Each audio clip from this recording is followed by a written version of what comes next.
Hey, Alexander makes a distinction between the law created by people and conscience given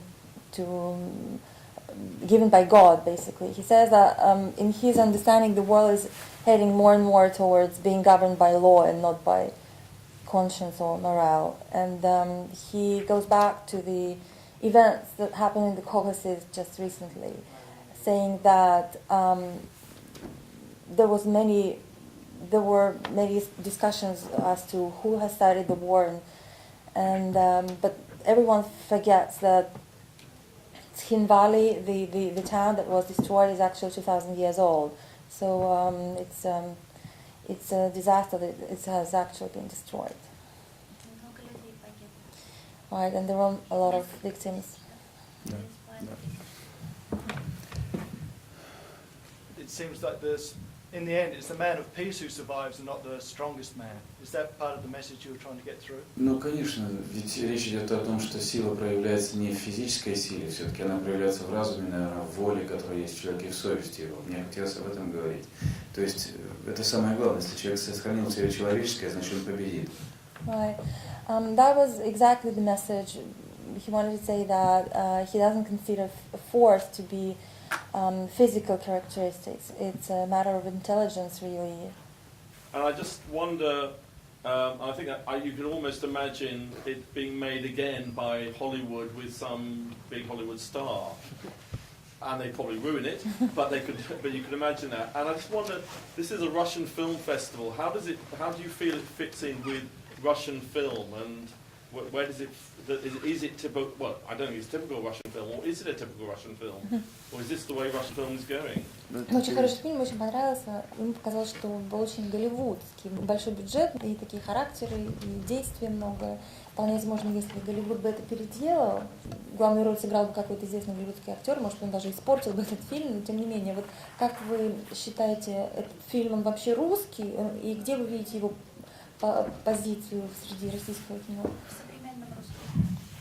Вы знаете, мне очень спасибо за то, что вы сказали, что фильм хороший. Да, значит, мне сложно найти ему место в современном русском кинематографе. И, кстати, очень сложно найти этому фильму место, в том числе и фестивальном нашем.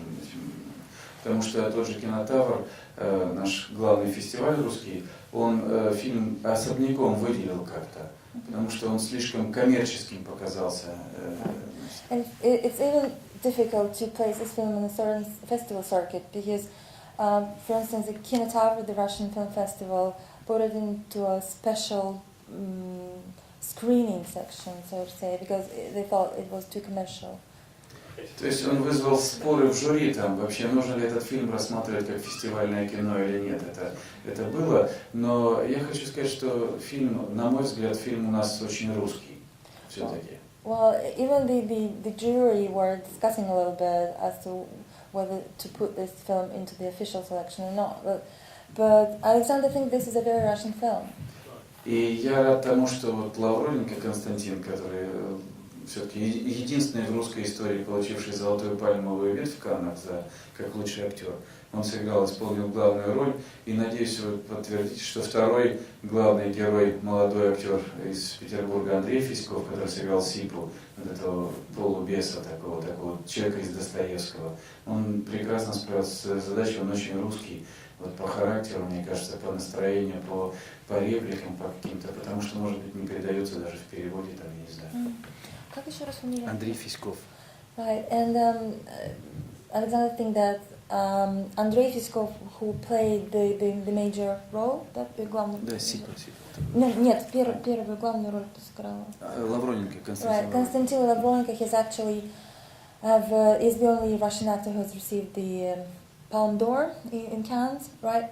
And the actor has played a supporting role of Sipa. He thinks that they were very Russian in their performance and actually did a beautiful job. И знаете, the supporting actor is playing a character nearly from Dostoevsky. Ну да, он человек из бесов Достоевского такой. А знаете, все-таки, я скажу так, Пушкин говорил о том, что страшен беспощаден русский бунт бывает, да, то есть вот это тоже это история о русском бунте, о бунте внутри человека, когда человек сам себе взрывается, когда бунтует внутри все. Он беспощаден по отношению к самому себе, к окружающим его. The quote, if you may know the quote from Alexander Pushkin, stating that the Russian riot is cruel and ruthless. So you may say that this film also depicts a Russian riot, so to say. Ну, у нас была и голливудская звезда, конечно. Значит, Томми Листер, он приезжал к нам, мы снимали его.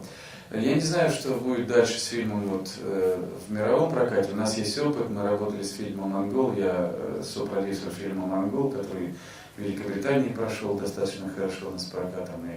И, через 2 дня у нас будет премьера в Нью-Йорке. Посмотрим, как примут там фильм. Но на Каннском кинорынке посмотрели американские прокатчики, и они заинтересовались фильмом. Фильм, в принципе, понравился. Давайте остановимся. Although in the Cannes Film Festival it caused some interest with American exhibitors, I guess, and they will have a premiere in 2 days in New York. Ну и что, может быть, так, в завершение просто скажу, что очень интересная судьба фестивальная. Его пригласили в программу сейчас фестиваля класса А в Абу-Даби. Это новый фестиваль такой большой какой-то, значит, мне интересно будет, как он будет принят там, конечно.